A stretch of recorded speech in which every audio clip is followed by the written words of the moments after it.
Cuando quieras. Cuando quieras, Gino, lo puedes pasar ya a la nube y ahora lo comparten ellas también. Okay, so first of all, thank you for attending this short notice workshop. It's a workshop on time management, but it's not just any kind of workshop. It's a special workshop. And by special, I mean it's a reflective workshop. It's an auto-evaluative workshop, and it's also a participatory workshop. That means it's not a masterclass. It's a workshop to make you think, to make you reflect upon how you use your time, what is time for you, and how to make or how to get the most out of your time. It's also auto-evaluative because you have to evaluate yourself. That means I would like you to evaluate your thought of the concept time, the use of time. What is time for you? What does it represent?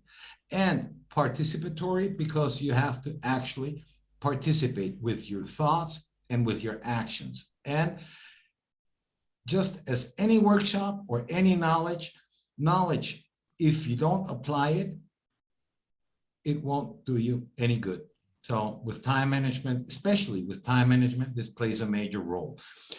Gino, she already shared the link to Facebook. So if you want to share it, Kasia, it's in the chat box. It's done already. Excellent, excellent. So the workshop, the features of this workshop will go over a few time management tips. I will ask you if you want to contribute on certain aspects of these tips, what they mean to you, and of course, I will also introduce you to the rules of this kind of workshops. If you want to if you have a question or if you want to contribute with something, if you have your camera on, you raise your hand, or in the lower part of your screen, you have the reaction button, and we just raise the hand, and I'll be following that. Also, you can ask things in the chat. I will try to make a few pauses to check what's in the chat and to read them out loud and to talk about them. If you want me to stop or if anything is not clear, just let me know, stop me, and we'll go over it. So for me right now, the main question is, why bother to be good at managing your time? It's a question that a lot of people ask themselves. It's a question that most people don't find an answer. And it's not just about managing your time to be more efficient. It's one of the reasons. Certainly, we all would like to have more time. So the thing with time is that we think we have time, but time is definite. We only have an X amount of time in our life. That means we only have an X amount of time during the day.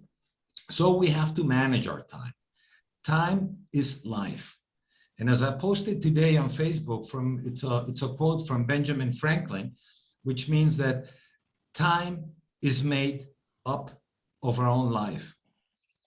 If you look at time that way, your perspective on time might change, because time management is life management. If you can't manage your time or the time, you will not be able to manage your life. That's just plain and simple. It's nature. It's nature's law as well. So the objective, one of them is, of course, to maximize the time spent on the important things, not only on the things that we like to do, not only on the things that are easy to do, but on the things that are important. So the main aspect, the most important aspect of time management is to be aware that time is the most valuable resource that you have. You can't buy time. Time runs. Either you're having fun, you're having a good time, or you're not having a good time.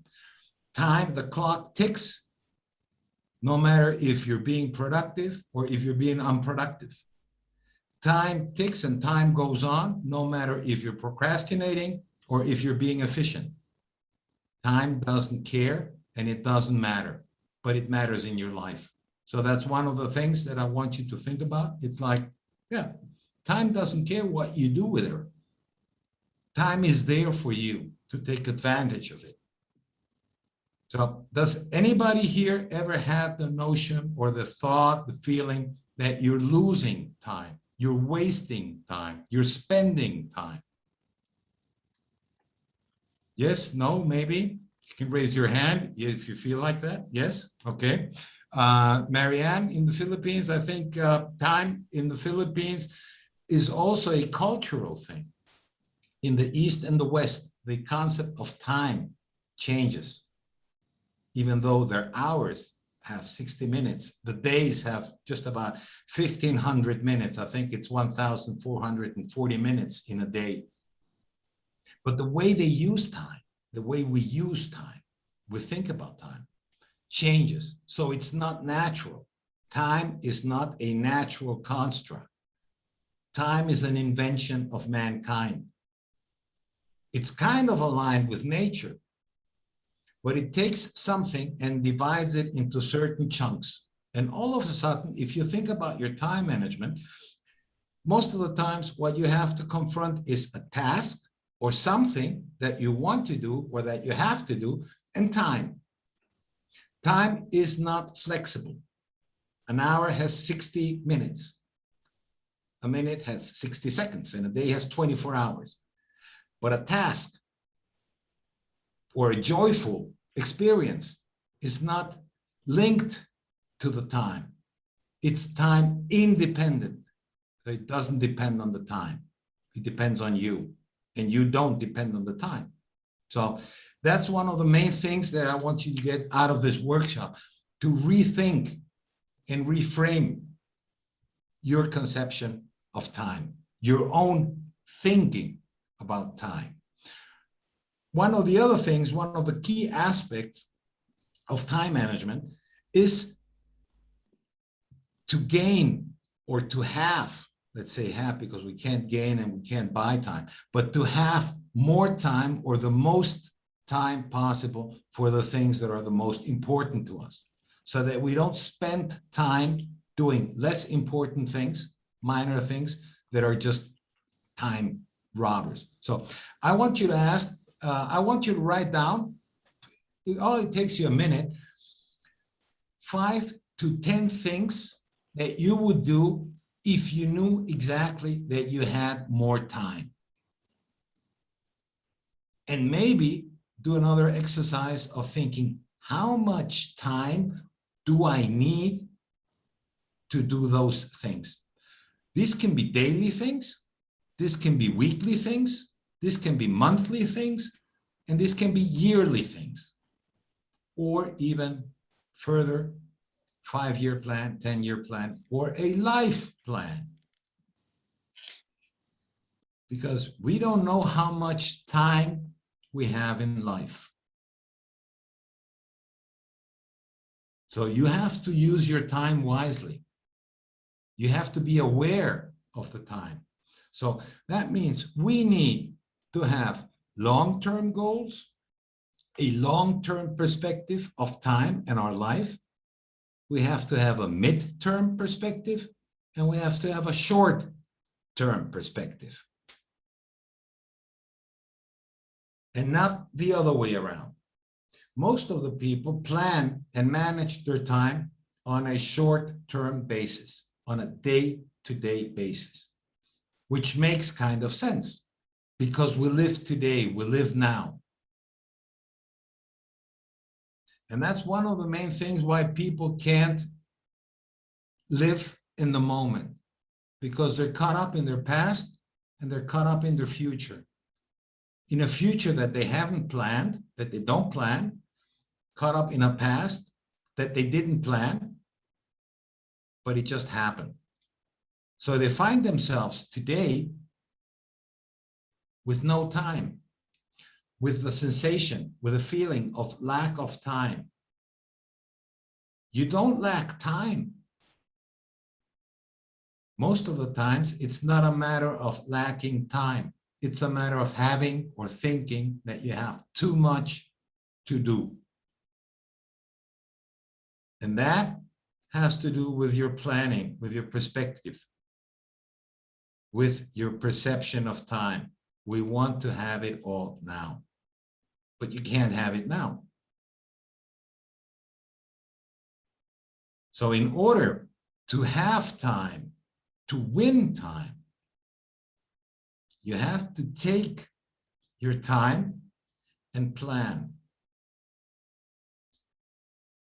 It might sound like a contradiction that you say we live now, we live today, we live in the moment, but we have to think and plan for the future. That's your goal. And in order to get to that goal where you want to be in a year, in a week, in 2, 3, X amount of time, you break it down in smaller chunks. If you know that you want to get to a place in a certain time, you have to prepare those steps. And those steps are your checkpoints, your short-term goals. Because if you don't do that, you'll pay the price and you'll regret it later. This might be health. Yeah, I'll start to eat healthy someday. I'll start to do my paperwork someday. I'll leave it up for later. And then at the beginning, you might not notice it. But if we come back about that 5-year goal, all of a sudden you realize those years have passed. And what you have been neglecting is costing you your health, is costing you your relationship, is costing you your job, is costing you your money, is costing you your life. That's why time management is life management. So far, it's like that was like the philosophical introduction about time management. So, is there any question so far? Are there any questions? Is this something that you would agree upon? Is this something that you always thought about it like that? Or does this shed some light or a different perspective on how you think about time? Yes, Kasia, please, you can turn on your mic. That's fine. I can't raise hand by my emotions here because I don't know where is this function. I just get everything but not a raise hand. That's why. Okay. Now, so there is a difference between East and West and Asia, and because they have a more relaxing attitude towards time, and therefore all West goes to Asia on holidays to relax from the pressure we have here in West. So what I experienced in my life was I had a lot of pressure since I was a kid, that I have to achieve more and more. And I was like achiever all my life, but I never enjoy my time. And when I decide to enjoy my time and take, let's say, healthy distance to my past, let's say this nicest way I can introduce the story, I get a pressure. I could not enjoy my time because I had the pressure that I have to do more or relax more. So I have this always more.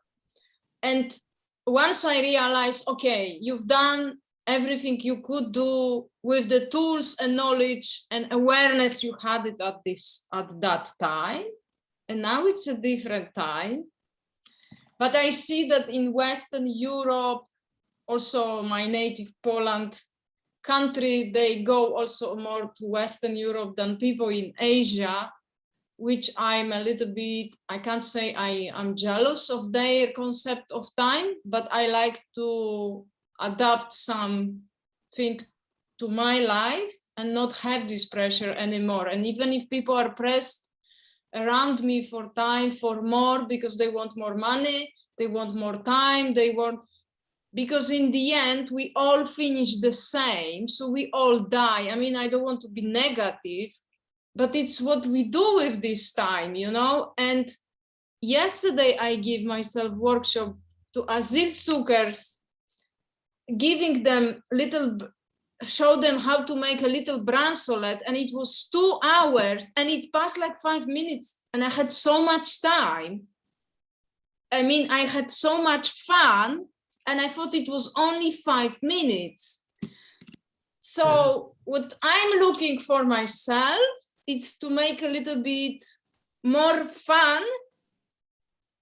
And so I do things I really love, and then I don't have this pressure of time, because if I don't do things I hate, I think time is, it's like spreading, you know, it's like taking too much of my energy. I love to enjoy my life, so I don't care anymore. So to manage my time, I just care to have fun, really. Yes. And I'm not telling you to take drugs or alcohol or do crazy stuff in my daily life. See, the main difference, Kasia, as you mentioned, is a comparison between quality and quantity. Time, you can measure time by minutes, hours, seconds. You can also measure time by quality of time spent. At the end, what's important, it's not only the fact that you're having fun, it's that you're doing something important with your life, that you make the most out of the time given. And when you think about having fun or not having fun, time doesn't care. 60 minutes are 60 minutes and they pass no matter if you're having fun or if you're not having fun. The only difference is your perception of how the time passes, slower or faster. Also, when you grow older, time flies. So the first thing that you have to do, once you recognize that time is the most valuable resource that you have, that makes you think, or should make you think, about your life's priorities. That means if that's the most valuable thing that I have, I will spend it doing valuable things that are worth the time I'm putting into. Which means that you learn through time management to prioritize your tasks, to actually seek what is a priority in your life and dedicate your time to those things that are important. That means you have to identify your most important tasks and do them first. Don't leave them for later. And don't confuse urgent with important. So that's one of the things that we'll do in a different workshop. It's about goal setting, about task management, about priority management, because urgent is not always important, but important is always urgent because you have to do it first. Everything that's important goes first. So successful people focus always on the meaningful things, on their goals, on their main priorities. So that was the first. The second, well, those were the first and the second. The first is that it's your most valuable and scarcest source. The second one is to identify your most important task and do them first. Identify and do them. So that's why when we started the workshop, I said 10 years, 5 years, 20 years, 30 years, or a lifetime. In order to do that, you have to break down those long-term goals into specific short-term goals that you have to accomplish first. If you want to be a university professor and lecture young people about philosophy, what do you have to do? When you're young, well, you have to go to school, you have to study, then you have to go to college, you have to get your degree, and then you have to climb up the ladder in order to become that professor. Most of the times, people don't commit which is another important aspect of time. Time management means commitment. Commitment to your goals, commitment to your task, commitment to your priorities, commitment to what's important to you. And that's your time. That's the quality of your time. It's not the quantity, it's the quality. The third secret, and that's something that most people don't like because they don't want to be slaves of time. And by not doing that, they become slaves of time. It's to put things down, write them down in your calendar and work from your calendar, not from a task list. Everything, if it's important for you, it's important enough to get scheduled. And the human brain works like that. If it's scheduled, it gets done. If it's not scheduled, it doesn't get done. Some people confuse, or they think, no, I have a to-do list. Over 40% of what gets onto a to-do list never gets done. A lot of research in corporate America states that, also in Europe. To-do lists are like an excuse. Something that you don't want to do, you put it on a to-do list. So once it's on the list, it's off your mind, it's off the schedule, it's on a to-do list. Yeah, I'll do it someday. I see you're smiling, so it happens. That's why most of what comes on a to-do list, when I say it's 40–50%, is what gets done.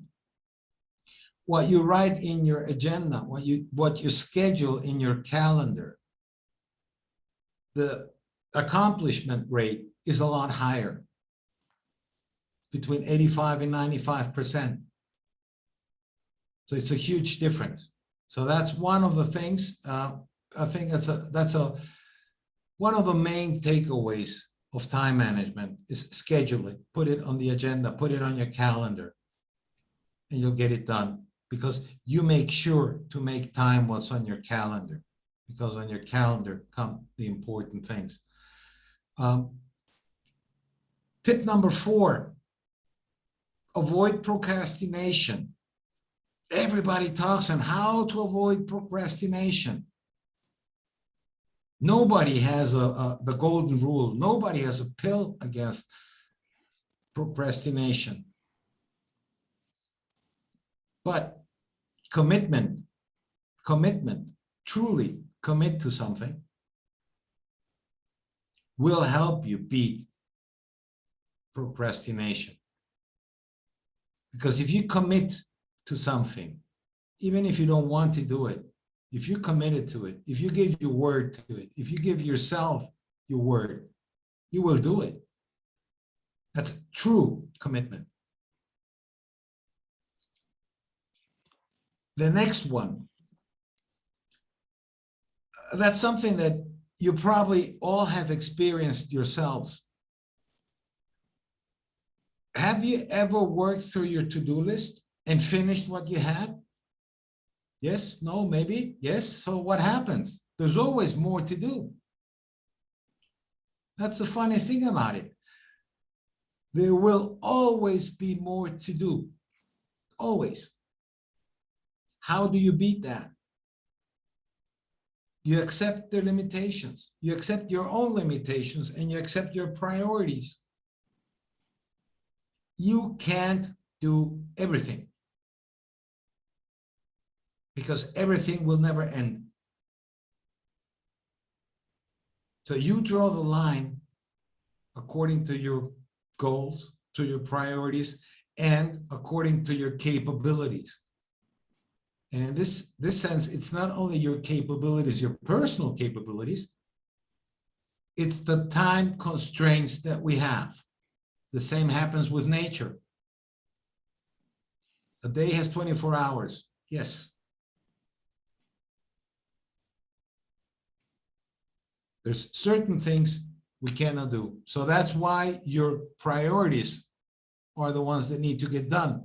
If the less important things don't get done, it doesn't really matter, does it? What do you think? Yes, Marianne, thank you. Yes. If it would matter, it would be important. So that's one of the things that you have to balance. It's like important and not important. So it's like, yeah, we all heard that busy being busy, it takes you nowhere. Then another thing that you 3, 4 might be used to it is always carry a notebook. Always carry a notebook. It can be a small notebook, it can be a large notebook, because there's something strange that happens when you write things down. You wire them in to your brain through writing, because it forces you to focus on something, to formulate it, to write it down. And since I think it's about 500, well, not, let's say 2,000 years, we start with the religions. What gets written, what is written is true, is law, and it becomes true.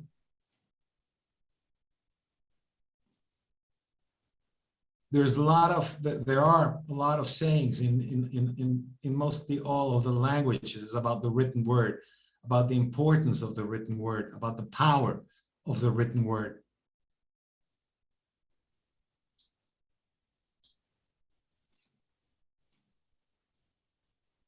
And this is why is this so important? Because research shows that the brain uses several interconnected functions when it comes down to handwriting information. The brain is far more active when you're handwriting, than when you're typing. People recall more when they handwrite than when they type. And if you want to make sure to double that impact, after you've written it down, you can type it and have it, for future reference. It's like a permanent future reference. Now, the seventh, and we should not underestimate it, is control your distractions. And with distractions, it's emails, it's instant messaging, it's social media, screen time in general, watching TV, watching movies, watching soap operas, sometimes even watching news, where you think, yeah, I watch the news because I want to be up, I want to be informed of what's happening in the world. But the question is that really important? Is there really so many important things going on that you need to know and that you can influence if you watch 2 hours news per day? Or even just 1 hour. So that's something that you have to bear in mind. With your emails, that's more for people working in the office and businesses. They spend a lot of time, wasting time watching emails. Social media, for example, the same principle applies. Let's, for example, say you're very active on social media. If you're active 3 times a day, 20 minutes, that's an hour. Most people spend more than 1 hour on social media. They don't just go in 15 minutes, check out what's happening. No, it's like they spend hours and hours per week on social media, which doesn't bring them closer to their goals, which doesn't give them more time at all. So my tip number 7 is with this kind of distractions, email, instant messaging, social media, etc. 3 blocks of 20 minutes per day, 1 in the morning, 1 at noon, and 1 in the evening. 20 minutes each, that's an hour a day. That's it, not more. And don't waste your time with that. Any questions so far? I see you're taking notes and you're quiet. So I think we hit the nail on the head. So it's funny because, you know, like I said at the beginning, these are all obvious things, but they happen or they go by unnoticed when we search for time. We say, oh, where did the time go? I didn't get the things done that I wanted to get done. So in our lives, a lot of times what we do is we put the priorities to the end instead of at the beginning. And then all of a sudden that happens. It's like, holy shit, I didn't get done what I wanted to do. Number 8, socializing. Humans are social beings. But limit your meetings as a last resort. Humans have very different types of means to communicate with each other. The meetings, personal meetings, are the richest means of communication for human communication. But it's also the least specific. Most people, when they write a short memo or a phone call, they try to keep it short.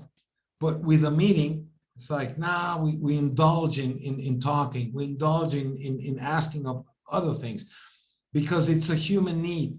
We're in need of communication. We're in need of belonging. We're in need of reassurance. And we get that in personal meetings. But work meetings are not for that. Otherwise, it'll just steal your time. For me, the ninth is about your own biological rhythm. Some people are more productive in the morning. Some people are more productive at noon. Some people are more productive in the evening. You have to find your productivity slot. When are you the most productive? And leave the real important things for that time. Don't listen to people that say, no, you have to belong to the 5 a.m. club, because it's proven that we all have different biorhythms. And we cannot be at the top of our peak performance during 8 hours or 7 hours. We only have 1 hour or maybe 90 minutes of peak performance. Find out when is your peak performance time slot and use it accordingly. Yes, Marianne, evening thinking time. So for some people, the evenings, they're drained. They can't think properly anymore. They can't concentrate because they're worn out. I'm also a night guy. I'm an owl as well. When I had my communication agency, I used to stay, when everybody left the office, there were 15 people in the company. And when everybody else left, that was gorgeous for me because there was no phone, no questions, no emails, nothing. That was my golden time. And it cost me my marriage though, but you know, that's when I was really productive, when I could think. So that's another thing. Protect that time. Chunks of time Robin Sharma calls them the bubbles of concentration. 60 minutes or 90 minutes. Turn everything off. Isolate yourself. And you'll see how much you can do in 1 hour. There are experiments and research that states that most people can get a day's work done, properly manage the workload of an 8 or 10 hour day. They can get it done in 3 to 4 hours.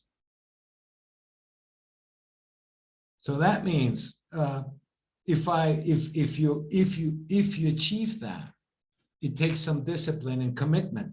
But if you do achieve that, what does that mean? That means 4 to 5 hours that you can gain per day. And I'm going to be very conservative. Even if it's only 2 hours a day or 3 hours times 365 days, that's over 1,000 hours. The average work week is 40 hours. So what if I told you that I'm giving you a gift, 20 weeks time per year? That's life management. Imagine what you could do with 20 weeks more in 1 year. That's something to keep in mind. To achieve that, the 9th tip, it's a very difficult one, with which most people, well, I'll leave that for number 10. I'll bring up number, I think it's number 14 to number 9. Batch work. You ever notice that when you compile your work and you do batch work, that you're more efficient? Imagine, for example, it's something that I do with my kids. My sons are 21 and 19.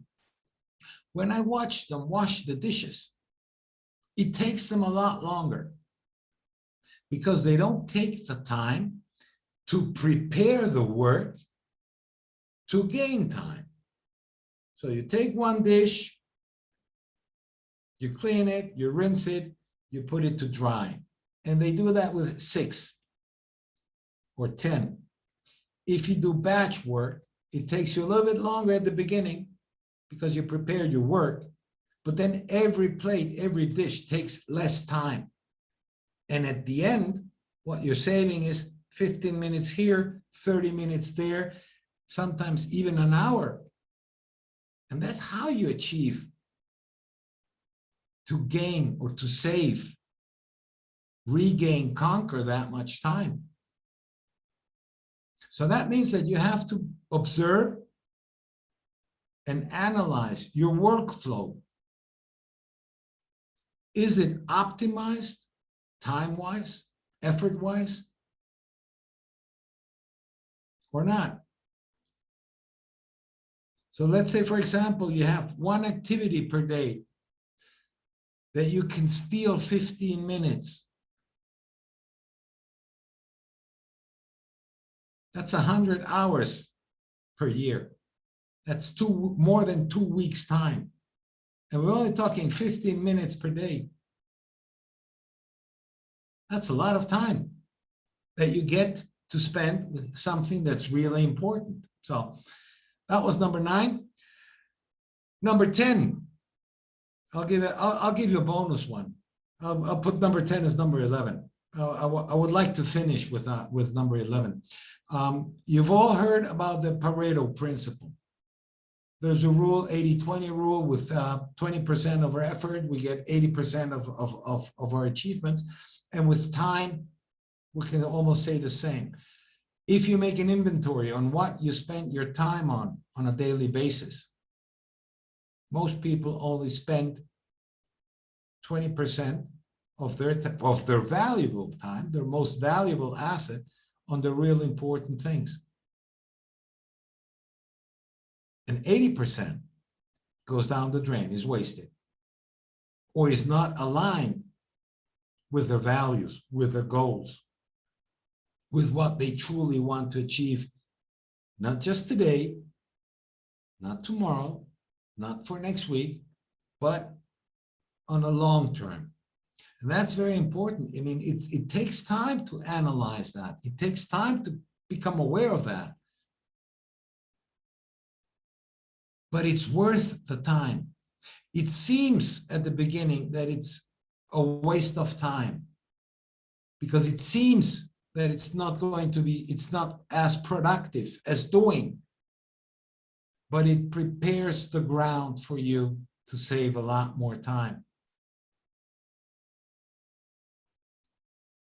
And the last one, the most important one, Well, the second most important one, because the most important one is to be aware that time is your most precious, your most valuable asset or resource, is we live in a society of yes sayers.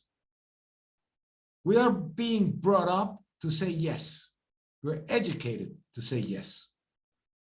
And you have to learn to say no.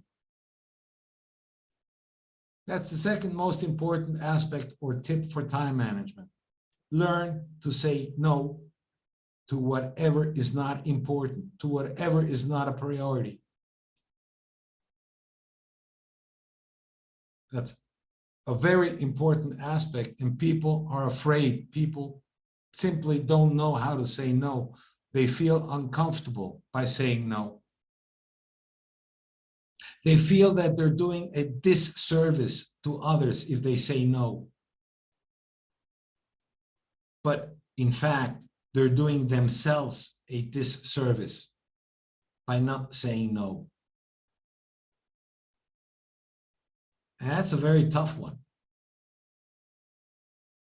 because it questions yourself. It questions your values. But then again, a lot of people are not really aware of their values. They're not really aware of their goals. So that's why a lot of people don't know how to say no, or when to say no and when to say yes.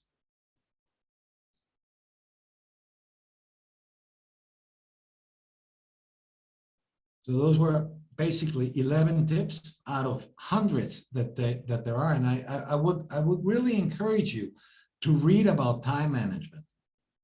There's a lot of excellent books out there, which are, some are fairly new, but they're based on the work of other people that, traveled the world before, and they read a lot of beautiful things and very, very knowledgeable things about time management. For example, Jim Rohn, Brian Tracy, Kevin Kruse, Edith Bliss, James McKay, and Alan Lakin. Those are authors that worked, that wrote books about time management. I really encourage you, read articles about time management, because there is an art of time management. That's you, but there is also a science behind time management. But I said at the beginning, some things seem so obvious that we discard them. But if we pay attention to them, all of a sudden they gain a new meaning, new importance, a new weight. They become heavy arguments, which prior to that they weren't. And as a, let's say, homework or as an exercise, for the next week, learn about yourself, about your use of time. Write down, do an inventory of your task, of your time, how you spend your time. Be critical, but be honest, be sincere, because that's the only way to find out that you actually have more time than you think. You only have to pass the things that you do through the filter of, is this important? Is this a priority? And the priority, you set them. It can be money, it can be time with the family, it can be health, it can be your relationships. And it's a balance. It has to be in balance. Because like I said earlier, if we discard certain things now, we won't notice the damage until it's too late. Because it stacks up, just like emotions. Time management is also a stacking issue. It carries on. And if you think that it's been too long, start over again. That's the funny thing about time.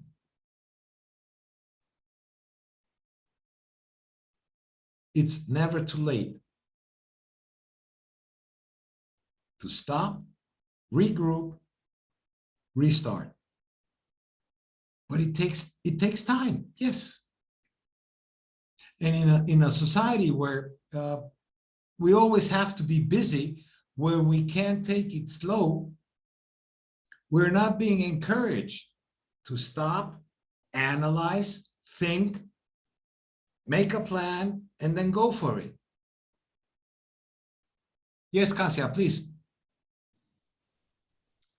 So you say we are in the society, we are never encouraged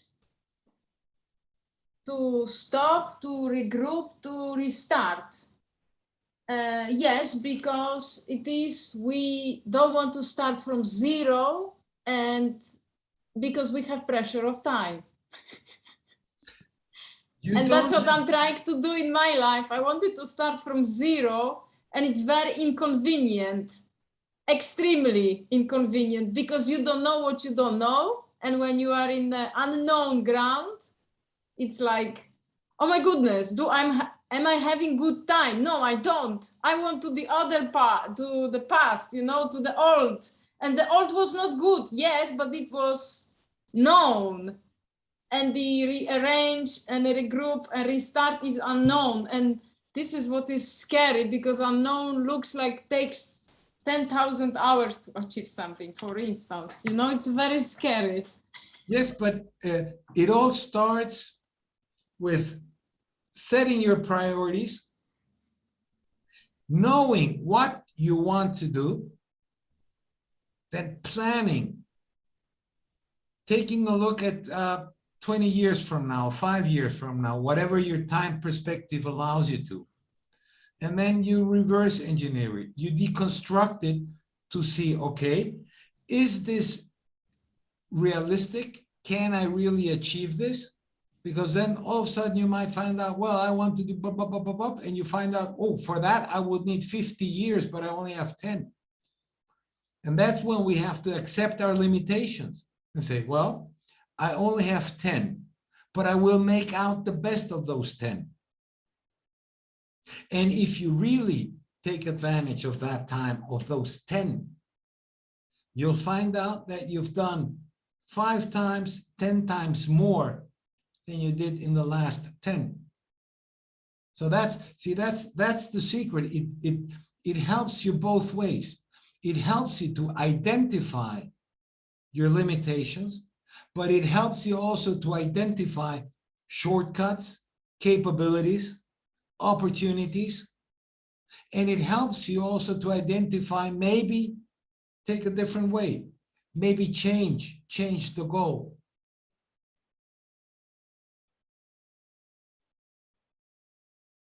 Because it's also age related. It's not the same if you start with 20 than if you start with 50 or with 60.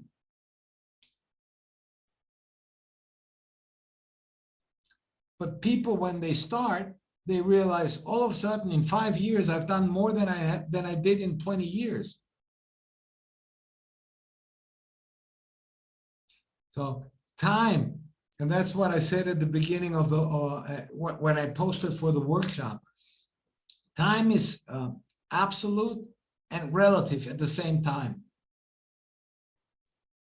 And that's what Einstein also meant with time, flex time. It depends on what you want to do with the time that you have. And if you commit to making the most out of it, you won't lack time.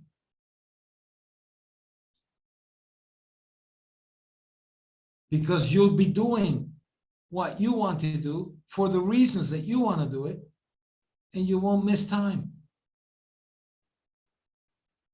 That's why it's important. Focus on what's important to you. Focus on your priorities. So it's 4 minutes to go. Any questions? No questions? Any comments? Was there anything new for you? Anything different?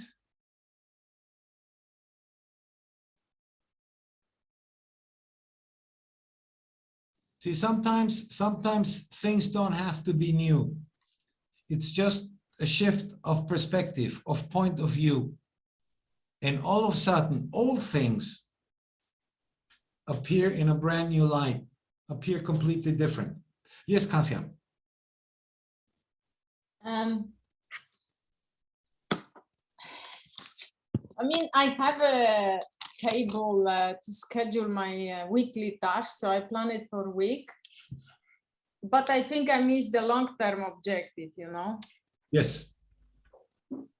And this short-term goals, Kasia. But I realized today, just right yes. now. Short-term goals bring us short-term success. If we want long-term and lasting success, we have to aim for that long-term and for that lasting success. And that's why it's so important to, to trace that road, to trace that way. See where you want to be in 10 years, in 5 years. And then the other thing, it's a tip, it's about life management tip. Think you're 80 years old and look back in life. Put yourself into that age of 80 years from now. What do you have? 30 years, 40 years. And that will give you a perspective on what to do in those years, in that time, on a long term. Yes, Kasia. So it happened to me that I do voluntary job for 3 years now. I'm seeing a man who is he will be 80 years old in December. And he said to me a week ago, I hope I will manage. And I asked him once, what is his biggest regrets in his life? And he said, I'm very angry with my mother that she never sent me to dancing class. And he's walking with rollator. So we are in the street, imagine. I said, how would you dance, Hans, then, if we would go dancing together? I said, yes. Can I sing a song for you? And he said, well, I can sing myself and I can dance. So he started dancing. And then people, they walk, because it was like shopping mall or something. And I say, look, he has fun. And he said, that's actually, he found out the day we were together that it was not difficult for him to dance. But he said that was his biggest regrets in his life. Okay, it is, sorry, it's almost 9 o'clock. We got the room for 1 hour. My last tip, read the book, The 5 Regrets of the Dying. Look at it, look it up in Google. It's an excellent suggestion for time management. To prioritize, find the priorities you need in life. Okay, so 9 o'clock, thank you all for being here.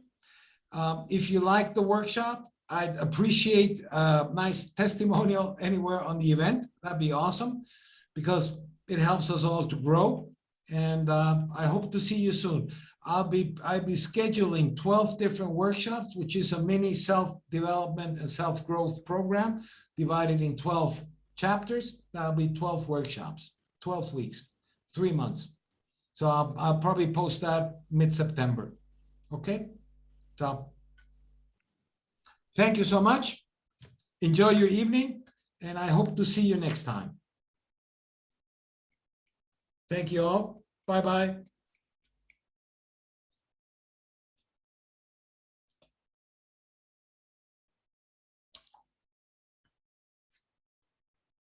So, Gino, son las 9. Estoy aquí, perfecto. Las 9 creo que clavado. Muy bien, muy bien. Así que nada, muchísimas gracias. Vamos a terminar. Y te voy a pasar nos vemos mañana. Nos vemos mañana. Te voy a pasar la grabación del vídeo, ¿vale? Estupendo. Chao, chao, chao, chao, chao. Adiós, Alejandra. Muchas gracias.